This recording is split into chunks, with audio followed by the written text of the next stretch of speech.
केदारनाथ विधानसभा seat पर उपचुनाव में वोटिंग को लेकर महज 3 दिन का ही वक्त बचा है। ऐसे में बीजेपी और कांग्रेस ने चुनाव जीतने के लिए अपनी पूरी ताकत झोंक दी है। जहां एक ओर केदारनाथ विधानसभा क्षेत्र में बीजेपी के मंत्री, विधायक समेत तमाम दिग्गज नेता प्रचार प्रसार में जुटे हुए हैं, तो वहीं दूसरी ओर कांग्रेस भी पूरी एकजुटता के साथ केदारनाथ विधानसभा क्षेत्र में जमकर प्रचार प्रसार कर रही है, जिससे केदारनाथ उपचुनाव काफी रोचक बन गया है।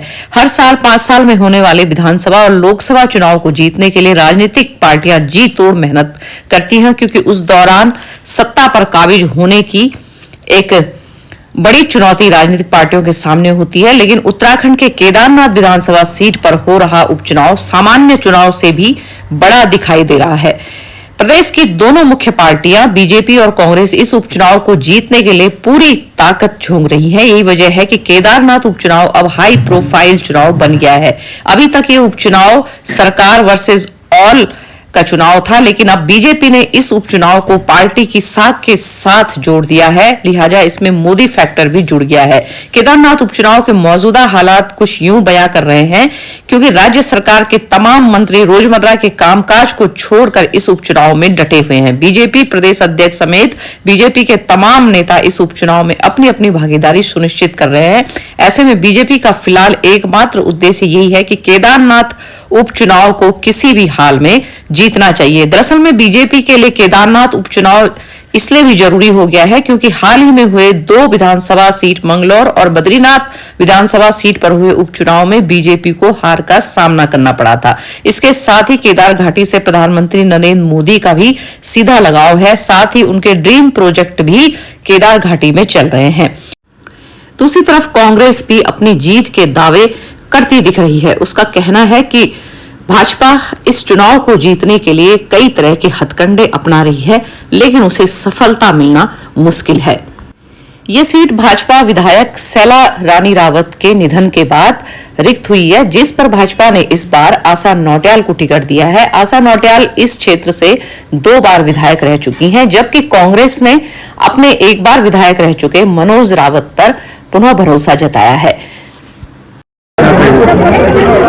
देखिए, ये केदारनाथ विधानसभा मैं पहले भी विधायक रही हूँ और अब ये केदारनाथ विधानसभा का हिस्सा है। निश्चित तौर पर उनका गांव यहाँ है, लेकिन यहाँ की जो मातृशक्ति है, युवा शक्ति है, वृद्ध है, सभी ग्रामवासी है, सब भारतीय जनता पार्टी के साथ है।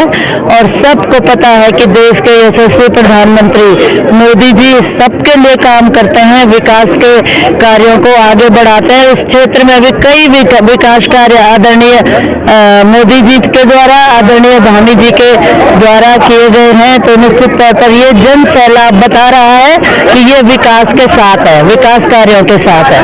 मनोज रावत जी ने आज कहा है कि भाजपा झूठा प्रचार कर रही है कि उन्होंने अपनी विधायक निधि वापस की है। उनका कहना है कि सीडीओ कार्यालय से आप डॉक्यूमेंट लेकर के आइए, उसमें उन्होंने 95% से ज्यादा अपनी विधायक निधि को खर्च किया है। उन्होंने 6 करोड़ की विधायक निधि वापस यहाँ से गई है, ये बात बिल्कुल सत्य है और ये सरकारी आंकड़े बताते हैं। उन्होंने हिटो केदार में लाखों पैसे तुरंत संस्था बनाकर लिए हैं। उन लाखों पैसों का कोई हिसाब नहीं है। यहाँ जो विकास कार्य उनको करने चाहिए थे, उन विकास कार्यों पर उनका कोई ध्यान नहीं रहा और केवल वो केदारनाथ हिटो केदार के लिए लाखों पैसे ला करके उन्होंने उसका आज तक किसी को पता नहीं है कि इन लाखों पैसों में हुआ क्या है।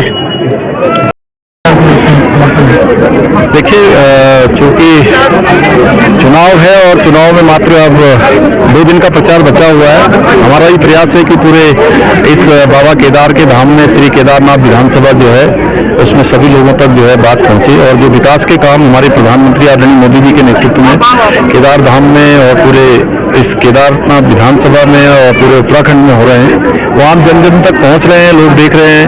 और हम यही निवेदन कर रहे हैं कि जो काम हुए हैं 2000 करोड़ रुपए से अधिक की धनराशि से, पिछले दिनों आपदा के बाद जो लगभग 750 करोड़ की योजनाएं यहाँ के लिए स्वीकृत हुई है, वो सब योजनाएं और तेज गति से आगे बढ़े और उसमें लोगों का भी हमको यहाँ के बहुत समर्थन मिल रहा है, बहुत आशीर्वाद मिल रहा है। जहाँ भी जा रहे हैं लोग बड़ी संख्या में आ रहे हैं और यहाँ पर मैं यही कह सकता हूँ कि बड़ी एक जीत भारतीय जनता पार्टी की होगी। लोग बड़ा समर्थन दे रहे हैं और ऐतिहासिक जीत के साथ इस बार यहाँ उपचुनाव में भाजपा का कमल खिलेगा। और रावत के घर में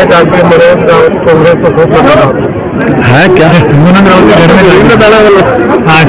नहीं, देखिए ऐसा है कि हमने अपनी बात कही है और जो सच बात है वही कही है। इसमें कोई झूठ नहीं बोला है, किसी प्रकार की हमने असत्य बात नहीं करी है। जो बातें हैं, जो हर किसी व्यक्ति की कार्यशैली है, अपने बारे में भी बताया है और जो वो हमारे बारे में बता रहे हैं, हम भी उनके बारे में सच बता रहे हैं।